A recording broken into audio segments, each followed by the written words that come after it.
Haleluya. Shalom saudara-saudaraku yang terkasih dimanapun Anda berada. Doa saya selalu untuk Anda dalam keadaan sehat dan tetap berpengharapan penuh kepada Tuhan. Puji Tuhan, lewat video saya kali ini saya akan bercerita tentang berdoa untuk meminta keselamatan kepada orang yang sudah mati. Kita ketahui bersama, jika seseorang sudah tidak bernafas lagi, maka orang tersebut akan kembali kepada asalnya, yaitu tanah. Tubuhnya kembali ke tanah dan akhirnya menjadi debu. Sedangkan rohnya akan kembali kepada pemiliknya, yaitu Tuhan. Saya akan membacakan ayat firman Tuhan di Pengkhotbah pasal 12 ayat 7. Demikianlah firman Tuhan. Dan debu kembali menjadi tanah seperti semula, dan roh kembali kepada Allah yang mengaruniakannya.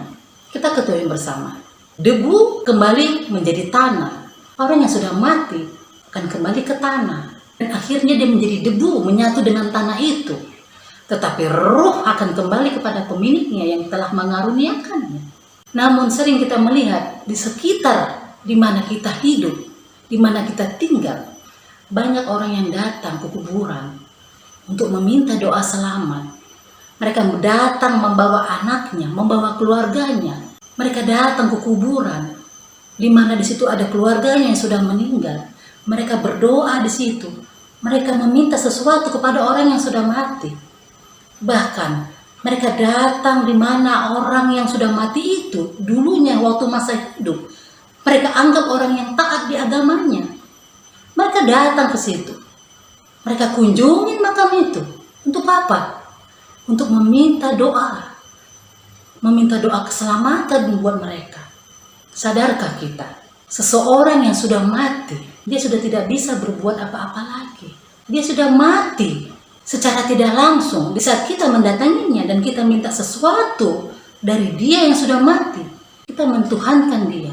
Apakah hal itu berkenan di hadapan Tuhan? Tuhan kita pecemburu. Oleh karena itu, jangan meminta sesuatu itu kepada orang yang sudah mati, kepada apapun selain kepada Tuhan. Saya akan membacakan ayat firman Tuhan di Yesaya 2 ayat 22. Demikianlah firman Tuhan. Jangan berharap pada manusia, sebab ia tidak lebih daripada embusan nafas. Dan sebagai apakah ia dapat dianggap? Saudara-saudaraku yang terkasih, manusia hanya sebagai embusan nafas. Di saat nafasnya sudah tidak ada lagi di raganya, dia sudah tidak berarti lagi.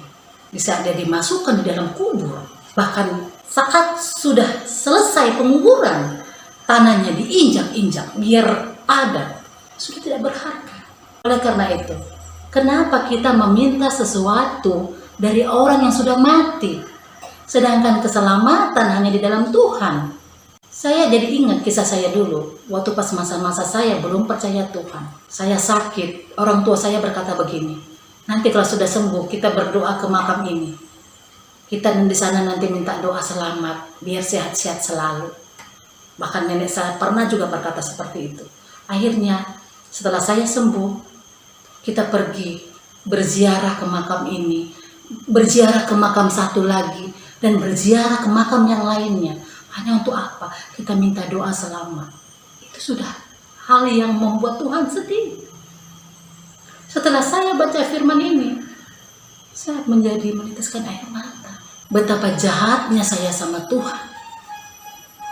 Saya meminta sesuatu itu kepada selain dari Tuhan.